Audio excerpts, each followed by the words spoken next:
오늘 말씀을 가지고 서로 발을 씻기라 그런 주제로 말씀을 전하겠습니다. 예수님께서는 십자가를 지시기 바로 전날을 제자들과 마지막 식사를 하셨습니다. 마지막 식사를 하시고 식사 후에 제자들의 발을 씻겨주셨어요. 갑자기 발을 씻겨주셨습니다. 이 내용이 이제 지금 우리 20절까지 1절부터 긴 말씀으로 우리에게 다가옵니다. 자, 이 예수님의 발 씻기는 장면은 크게 두 부분으로 나뉘어지는데 4절부터 11절까지가 한 부분이고 또 12절부터 20절까지가 한 부분입니다. 4절부터 11절까지는 예수님께서 발을 씻기실 때 베드로와 나누었던 대화를 중심으로 기록되어져 있고 12절부터 20절까지는 예수님께서 발을 씻기신 후에 제자들에게 발 씻김의 의미를 설명하는 부분으로 그렇게 이루어져 있습니다. 자, 좀 본문을 자세히 살펴보겠어요. 자, 먼저 살펴보아야 할 것은 예수님이 이 발을 씻어주셨는데 발 씻김 자체의 의미가 뭔가 그것입니다. 그래서 요한복음 주석도를 읽어보면 다양한 의견들이 제시되고 있습니다. 이 발 씻김이라는 행동 자체가 무엇을 상징하느냐 말씀을 좀 자세히 보면 답이 나옵니다. 예수님께서 식사를 마치시고 겉옷을 벗고 수건을 허리에 두르시고 대야에 물을 담아 제자들의 발을 씻기시고 수건으로 닦아주셨습니다. 깜짝 놀랄 일을 예수님이 하셨는데 4절 5절 같이 한번 읽어봅니다. 4절 5절 시작.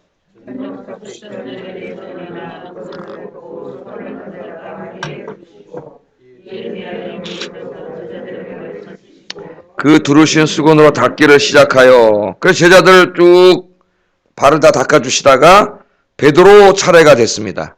한 사람 한 사람 다 이제 발을 닦아주셨는데 베드로 차례가 됐어요. 베드로께서 예수님께서 베드로의 발을 씻기려고 했을 때 베드로가 이걸 완강히 거부합니다.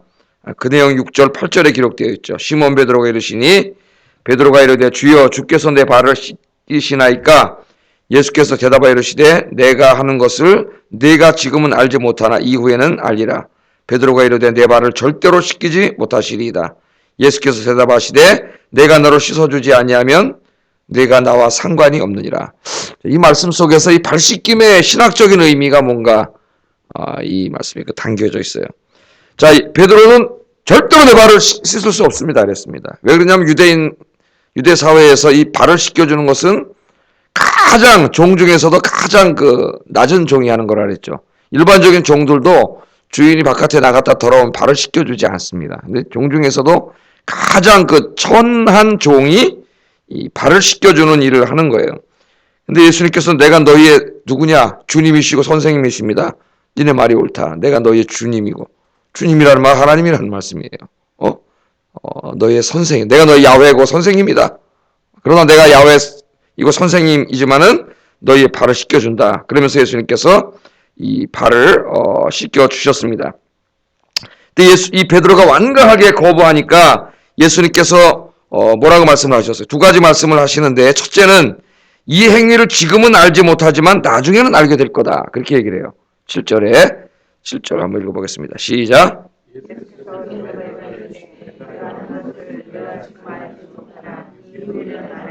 자, 제자들 다 발 씻겨주고 그 다음 베드로 차례에 와서 씻으려고 했더니 이건 너무나 황송해가지고 베드로가 절대 씻을 수 없다. 그렇게 얘기했더니 예수님이 뭐라 그러냐면 내가 하는 것을 내가 지금은 알지 못하지만은 잠시 후면 왜 내가 너 발을 씻겨줬는지 의미가 뭔지를 알게 될 거다. 그렇게 이야기를 합니다. 그리고 둘째로는 내가 너를 씻기지 않으면 네가 나와 상관이 없다. 그렇게 얘기를 해요. 8절 한번 읽어보겠습니다. 시작.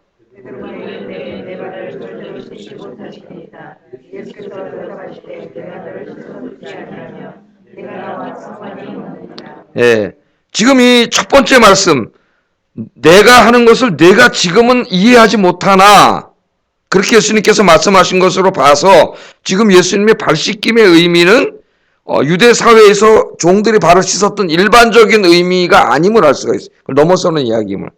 그러니까 이해를 못한다 그러죠. 네가 지금 내가 발을 씻기는 이 행위에 대해서 이해를 하지 못한다. 그렇게 얘기를 합니다. 그러니까 일반적인 의미는 아니에요. 그냥 종이 발 하나 이렇게 씻겨주는 그런 의미는 아니라는 거죠. 어떤 더 큰 의미가 여기 담겨 있다는 걸 알 수가 있고요. 두 번째는 이 발 씻김 자체가 이 구원과 관련이 있음을 알게 됩니다. 구원, 발 씻김. 즉 내가 네 발을 씻어주지 않으면은 네가 나와 상관이 없다. 그래. 네가 나와 상관이 없다. 우리말로는 네가 나와 상관이 없다. 그렇게 번역을 했지만 의역을 했지만은 직역을 하면은 네가 나와 함께할 분깃이 없다. 그 말이에요. 분깃. 우리말 성경에는 여기 헬라어 메로스, 즉 분깃이라는 말인데요. 이 말이 잘 드러나지 않습니다. 번역에. 나와 상관이 없다. 그 말이지만은 나와 함께할 분깃을 갖고 있지 못하다. 그 말이에요. 직역을 하면은. 네가 나와 함께할 분깃을 갖고 있지 못한다. 그런 말입니다. 이 메로스는 이 상관이라고 번역을 했는데 이 직역한 분깃으로 번역하는 게 더 좋아요. 그래야 의미가 나타납니다. 그러니까 이 분깃은 뭐냐? 이스라엘 땅에게 하나님 주신 분깃이 뭐예요? 가나안 땅이에요. 가나안 땅. 가나안 땅에 이 12지파를 들어가게 한 다음에 그들에게 땅을 주지 않습니까? 그러니까 하나님께서는 이스라엘의 분깃으로 가나안 땅을 주셨어요. 가나안 땅. 그래서 이스라엘 사람들이 가나안 땅에 들어가서 하나님 주신 분깃을 받아서 거기서 살았죠. 그게 바로 뭐냐면은 하나님이 주신 게 분깃이에요. 분깃. 근데 나중에 이제 가나안 땅을 상실한 이후에는 이 분깃이 하나님 나라에서 누리게 될 분깃이라는 영적인 의미로 사용됩니다. 그래서 사도 바울이 이제 주로 바울 서신에 보면은 이 분깃에 대해서 이야기하고 또 이것을 하나님 우리에게 유산으로 상속해 준다고 하는, 그래서 우리는 상속자라고 하는 이야기를 많이 하죠. 그게 바로 이 가나안에서 가져온 이미지예요. 하나님 나라에서 가나안 땅에 이스라엘 백성들을 들어가게 하시고 거기서 살려면 땅이 있어야 되잖아요. 그 땅을 분깃으로 준 것처럼 하나님 나라의 천국에 우리가 갔을 때 천국에서 살 땅, 그 땅을 주시는 거죠. 그게 분깃이에요. 분깃. 지금 내가 네 발을 씻기지 않으면은 네가 나와 상관이 없다는 말은 네가 나와 함께할 분깃이 없다. 그 말은 다시 말하면 뭐래요? 하나님 나라가 이 땅에 임했을 때 이 땅에 들어가서 네가 얻을 분깃이 없다. 다시 말하면 네가 천국에 들어가지 못한다. 그 말이에요. 천국에 들어가지 못한다. 이 의미가 우리말 번역엔 잘 나타나지 않아요. 상관이 없다. 그냥 관계가 없다 그러니까 이게 무슨 말인가? 그러는데 바로 하나님 나라에서 분깃이 없다는 거예요. 그러니까 이 발씻김의 자체가 이 구원론적인 의미를 갖는다는 것을 우리가 알 수 있습니다. 그래서 여기서 이 발씻김이라는 행위 자체는 무엇을 상징하냐면은 예수님의 이제 얼마 후에 있을 예수님의 십자가의 대속적 죽음을 상징하는 것임을 알 수가 있습니다. 근데 왜 발씻김을 통해서 십자가에 죽을 것을 지금은 모르죠. 발씻김이 뭔지. 네가 모른다 그랬잖아요. 지금은. 잠시 후면 안다 그랬잖아. 좀 있으면. 아, 그게 십자가에서 죽으심을 의미하는 것이었구나. 베드로가 깨닫게 된다고 예수님 말씀하신 거예요. 이게 왜 발씻김하고 연결이 되냐면은 지금 어디 나갔다 오면 어떻게 돼? 유대인들은 그 발이 막 흙먼지가 잔뜩 묻어있고 더럽잖아요. 예? 근데 그걸 종들이 가서 발을 싹 씻어, 지금 예수님 발을 다 씻어주셨어요. 그럼 어떻게 되고 더러운 먼지와 때들이 싹 씻겨 나가지 않습니까? 그것과 마찬가지로 이제 예수님께서 십자가에서 죽으실 텐데 그 십자가에서 죽음이 뭘 해주는 거예요? 우리의 그 더러운 영적인 먼지, 영적인 때, 죄죠, 죄. 죄들을 깨끗이 씻어주시는 거예요. 예수님이 이제 십자가에서 그 죽음이 실패하는 것이 아니고 그게 바로 저와 여러분을 구원하는, 베드로를 구원하는 죄사함의 죽음이라는 것을 미리 발 씻음을 통해서 우리 예수님께서 보여주신 겁니다. 그래서 저와 여러분은 예수님의 십자가의 은혜로 죄사함 받고 용서받았어요. 우리는 죄인입니다. 용서받을 수 없는 죄인이에요. 하나님 앞에. 그런데 그 죄값을 받아야 될, 죄의 형벌을 받아야 될 죄인인데도 불구하고 우리 예수님께서 저와 여러분의 죄를 대신 짊어지시고 우리가 받아야 될 하나님의 공의의 형벌을 십자가에서 받고 죽으셨어요. 그래서 죄가 다 어떻게 됐어요? 사해졌어요. 하나님께서 우리를 용서해 주셨어요. 용서해. 그래서 우리는 죄인이 아니라 뭐가 됐어요? 의인이 됐어요. 그 이신칭이잖아요. 의롭다 칭함을 받았고 하나님의 거룩한 백성이 되었습니다. 할렐루야. 이 말씀을 우리가 많이 여러 군데 적용할 수가 있겠죠. 우리가 이렇게 주님의 죽음으로 죄사함 받았으므로 다시는 우리가 죄 지으면 안 된다. 우리의 삶에도 적용할 수 있습니다. 거룩하게 오늘도 사시길 주의 이름으로 축복합니다. 또 하나는 우리가 주님의 놀라운 은혜로 죄 사함 받았어요. 용서받은 사람입니다. 용서받은 사람. 그러므로 이제 우리도 다른 사람 발을 씻겨야 되는데 그 의미는 뭐냐면은 우리도 다른 사람의 죄를 어떻게 돼요? 이제 용서하는 삶을 살아야 되죠. 그래서 오늘도 여러분 이제 기도하시고 세상에 나가시는데 오늘 가만히 이렇게 여러분 기도하시다 보면은 내 마음속에 아직 용서하지 못한 사람, 아직 미워하는 사람, 아직 이게 갈등이 해결되지 않은 사람, 우리 살다 보면 그런 사람들이 우리 마음속에 많이 있습니다. 내가 바로 주님의 십자가의 용서의 은혜로 죄사함 받고 구원받았다는 그런 은혜로 구원받은 사람임을 깨닫고 오늘 여러분 기도하시면서 그 사람들을 다 마음속에서 나에게 잘못한 거 주님도 다 지워주셨잖아요. 씻어주셨잖아요. 깨끗하게 여러분 용서하시고 관계를 회복하는 주님의 사랑으로 품어주실 수 있는 우리 아영교회 성도님들 되시기를 주의 이름으로 축복합니다. 자, 두 번째 뜻이 있어요. 두 번째. 첫 번째는 이 구원론적인 의미가 있고요. 두 번째는 이제 12절 이하부터 예수님이 이 의미를 설명해 주시면서 너희도 가서 같이 이렇게 발을 씻기라 그래요. 14절, 15절 한번 읽어보겠습니다. 시작.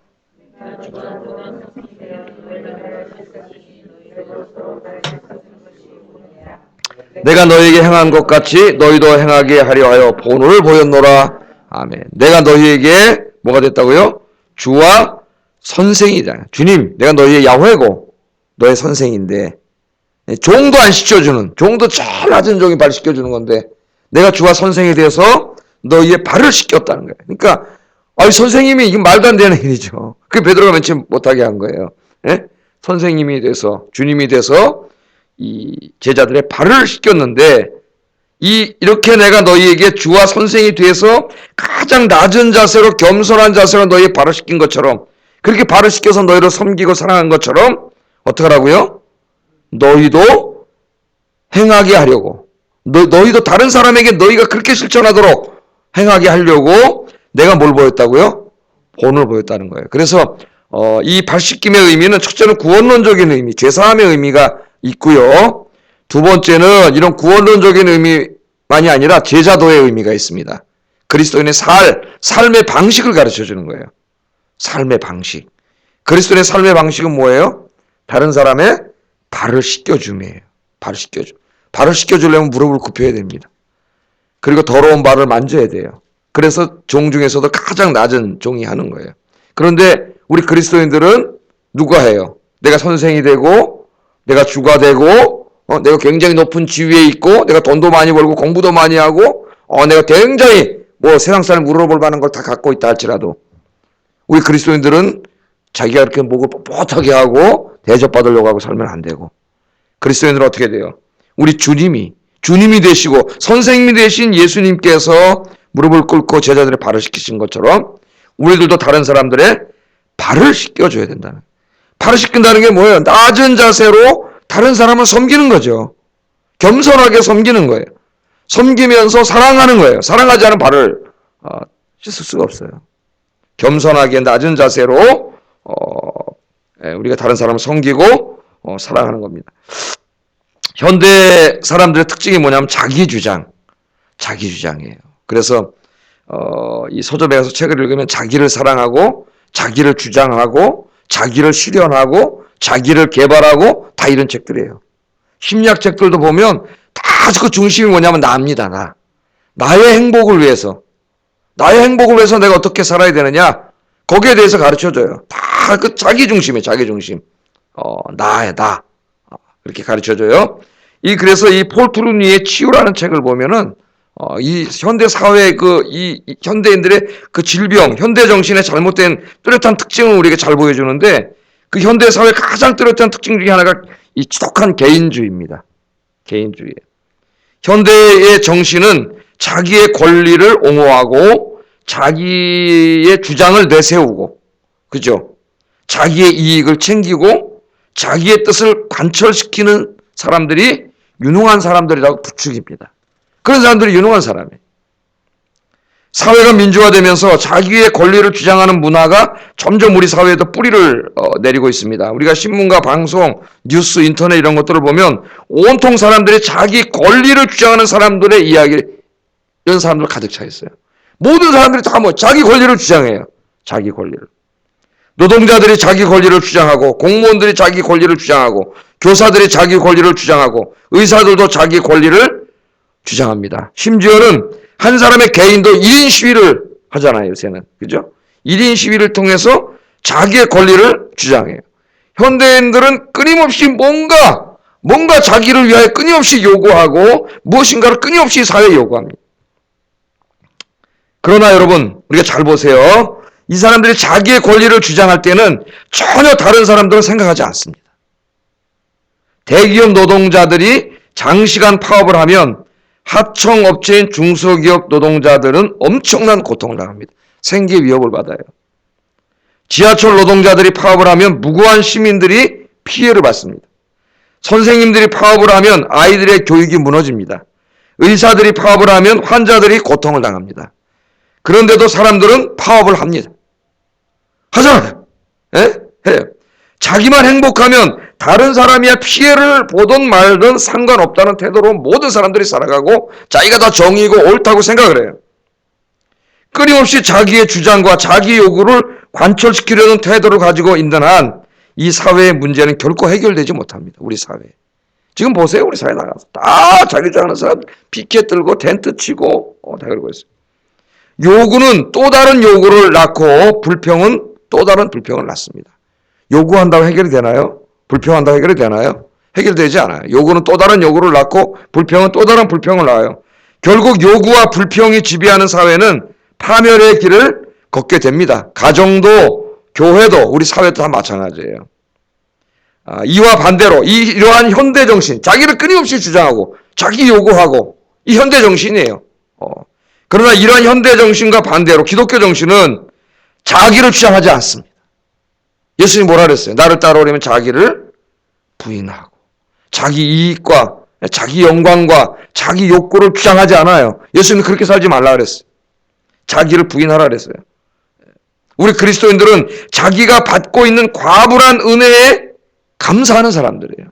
나 같은 죄인이 죄사함 받고 하나님께서 나에게 이런 일을 하게 하시고 이렇게 살아가게 하신 것, 우리는 불평불만하는 게 아니라 늘 감사.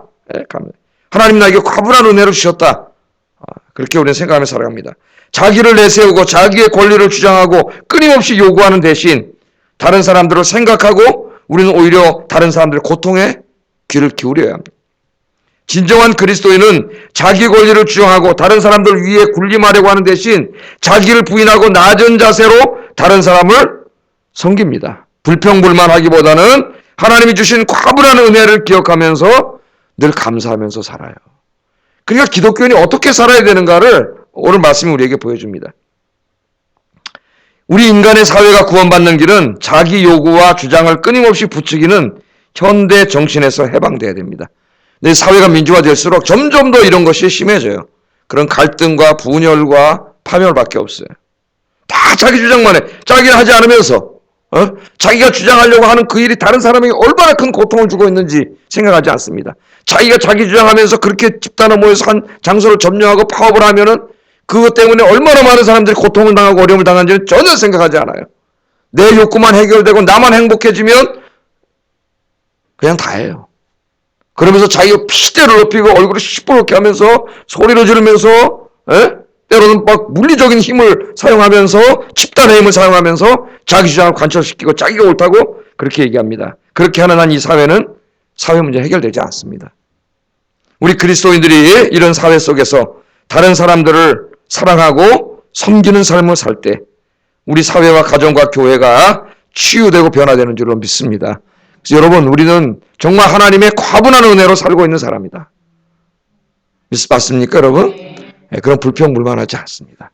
감사하면서 내가 하는 행동, 그것이 나에게 얼마나 큰 행복을 주고 나에게 얼마나 많은 더 이익을 주느냐, 이런 것을 생각하기 전에 내가 하는 이런 행동이 다른 사람에게 얼마나 다른 사람을 아프게 하고 피해를 주고 불평을 어려움을 줄 수 있는가를 늘 생각해야 돼요.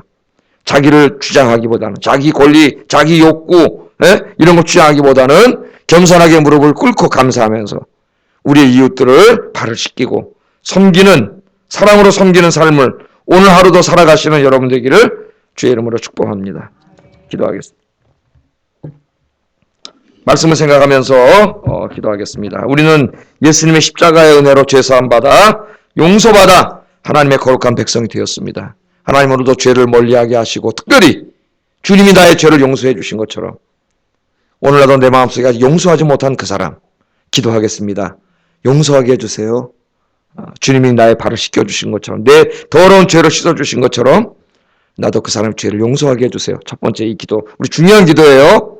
내가 정말 그리스도인이 됐느냐 안 됐느냐 시금석이에요.